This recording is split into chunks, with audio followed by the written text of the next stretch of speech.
It is 9 minutes to 7. What's the best way to get people on the move, particularly relatively short distances? English councils are going to get £175 million more to create safe spaces for both cycling and walking. But we are told that money, it isn't actually new money, it's a reversioning of money that's already out there. Still, the government has said it's going to take back the cash where councils don't consult local communities. Chris Boardman is on the line, Greater Manchester's cycling and walking commissioner, and of course, perhaps more famously, Olympic cycling gold medalist, and Professor Tim Schwannen as well, who's director of the Transport Studies Unit at the University of Oxford. Morning to you both. Morning. Good morning. And Chris Boardman, I think I've talked to you about this before. You, in general terms, you welcome what the government's doing. I think we've been talking about this for about 20 years. Yes, I do. And it's probably a lot less about the money this time around. It's actually about a demonstration of some political will and some very strong measures, such as the insistence on standards as well as consultation, to make sure that what we get actually gives people in cars a genuine motivation to get out, so they can look out of the window and say, do you know what? I might try that. That's interesting. So what's the minimum standards? What are we actually talking about being constructed that works?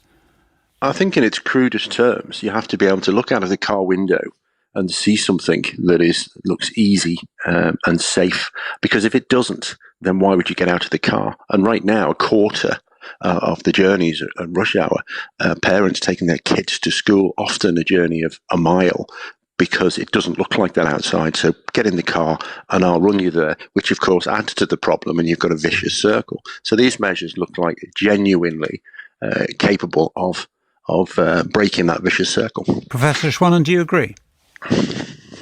Largely, yes. I think it's a good initiative. It's not enough money, but it's a start. One issue is that cycling is a very important alternative to the car, but it's not an alternative for everyone.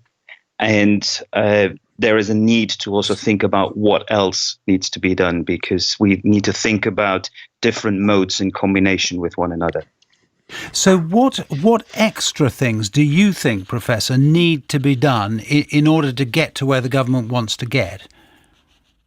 It's a combination of more infrastructure, more money for the building of skills in people, so various forms of training. There's a lot of community organizations that support cycling and walking in all kinds of ways.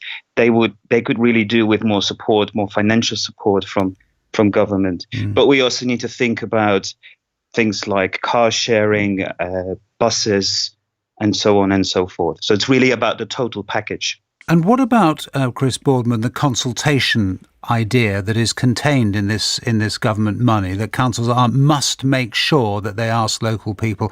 I mean, to an extent, it's pretty obvious, isn't it? But you can see, can't you, with a really organised local group that perhaps objects to a particular sighting of a lane, you can see problems.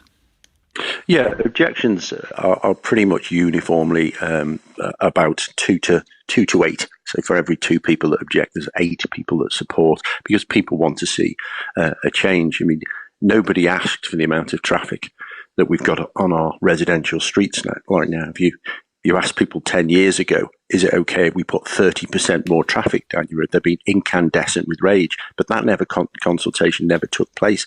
But that's exactly what happened. We now have 20 billion more miles being driven past people's homes than we did just 10 years ago.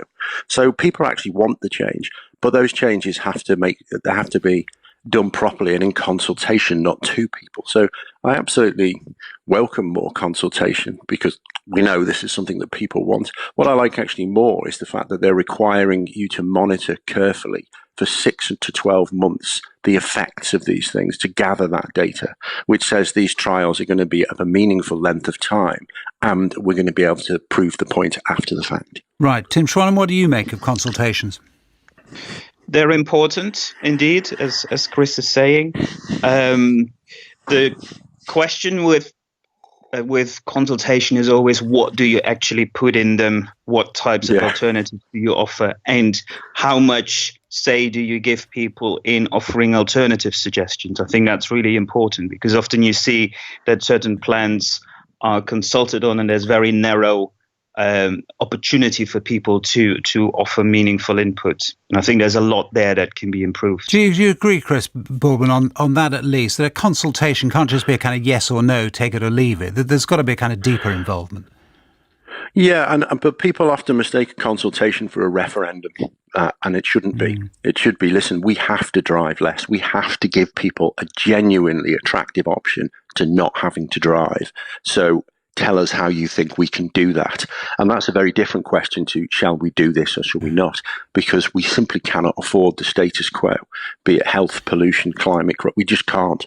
Right. And I totally agree that it needs to be part of an integrated package and integrated with bus reform and other things to make sure that you have a properly connected package of options to get out of the car. Chris Boardman and Professor Tim Schwannon as well. Thank you both very much. Brings us to 3 minutes to 7 and to the weather, brought to us this morning by Louise Lear. Good morning. Well, it's not a great morning, unfortunately, if you're travelling to work on a bike, particularly out to the west, because we've got gusts of winds 40, close to 50 miles an hour in the far northwest of Scotland. We've also got some heavy rain around as well, but the rain will clear east by the capital, by